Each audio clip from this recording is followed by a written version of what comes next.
ለለች ክርስቶስ እንዴ ከማን እናት የሌለው ክርስቶስ እኮ የለንም።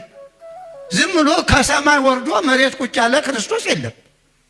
ከድንግል ማርያም የተወለደ ነው አይደል እንዴ? ወላዲት አምላክ እሙ ለእግዚእነ ያልን ነው።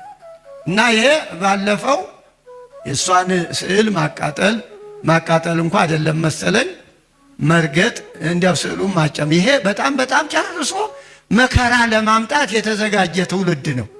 ይሄንን ሃይ ማለት አለብን። እመቤታችን በኢትዮጵያ ቤተክርስቲያን ከሌለች እንዴ ምንድነው የሚባል? ምንስ ተብሎ ምስጢረ ሥጋዌም በምን ይሰበካል? ወበእንተ ዝናፈቅረችስ ምን ብለን እናዜመዋለን? እስመ ወለድኪ ለነስ ምን ይሆናል? እና ይሄ ትልቅ የሃይማኖት ጉዳይ ነው። እናንተስ መምህራኑ ሁላችንስ ስኮላርሺፓችን እኮ እመቤታችን ናት አይደል እንዴ?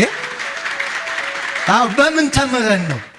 ይሄ ሁሉ በእናት አባቱ አይደለም፣ በእመቤታችን ስም ነው። መቼም በእንተ ማርያም እያልን ምእመናኑም በዚህ ነው ሲባረኩ የኖሩ። ሳይጋግሩ እንኳን ቆይተና ዙረና ይላሉ። አዎ ደግሞ በጣም ሲቸግር አላበሰልኩም ይላሉ። ምጣድ ከጣዱ ግን ዙረና ነው እስከሚግም ወደ አዳሰና ነው እኮ የሚሉ። አዎ እና ስለዚህ ዕውቀታችን ሁሉ እየሞተ ነው። እንዲህ ከሆነ ለወደፊትም ቀጣ አይሆንም። አዎ እመቤታችንማ ታስፈልገናለች። እንዲሁ ምስጢረ ሥጋዌው ምን ተብሎ ነው?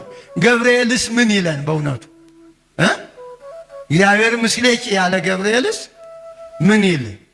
እና እግዚአብሔር እንዴ ከሥጋሽ ሥጋ ከነፍሷ ነፍስ ብለን አይደል እንዴ? ደስ ይበልሽ እኮ ይቺ ቤተ ክርስቲያን ደስታዋ እኮ በእመቤታችን ነው። በወላዲት አምላክ ነው። መከራውን ሁሉ ስደቱን ሁሉ በየት የተወለደ ክርስቶስ አለ? ሌላ ረአብ የባህሪ ልጅ ነው። ሌላ መድኃኔ ዓለም ሌላ ክርስቶስ የለም በእውነቱ። እና ሊቃውንቱም እንዴ ቀስ እኮ እያሉ ሙከራ እኮ ነው። ዜማችሁም ትነጠቃላችሁ። ነገር ምን ብላችሁ ታዜማላችሁ? ምን ብላችሁ ትጸልያላችሁ? እና እዚህ ላይ በያላችሁበት በሀገረ ስብከት ጠንከር ብሎ መስበክ ማስተማር፣ የታወቁትም በእውነቱ በሕግም እንደ መንግስት በሕግ ጥላ ስር እንዲውሉ መተባበር አለ። ሰላም የሚነሱትን የሚያወናብዱትን ምን አግብቷቸው ነው? አዎ እና ወንጌል በእውነቱ መሰበክ አለበት። ስንሰብክ ደግሞ እኮ አገር ሰላም ይሆናል። እኮ ስላልሰበክን ነው። አሁን የምናወራው ሁሉ በሰው የምናማክከው ሁሉ እኮ እኛ ስለደከምን እኮ ነው እንዴ? የኛው አይደል? ሁሉም እኮ እኛ ሰው ተው ክርስቲያኑ ነው። እንዴት ክርስቲያኑ ነው ወንድምህን ትገላለህ ብንል አይገለም። እርግጠኛ ነኝ አቅም አለ እኮ። የኛ አቅም እውነቱን መናገር ነው። እውነት አቅም ነው። እውነት ኃይል ነው። እና ስለዚህ በእውነቱ አዲስ አበባ ሀገረ ስብከትም እንግዲህ ብፁዕ አቡነ ሕርያቆስ እሶም በርቱልን።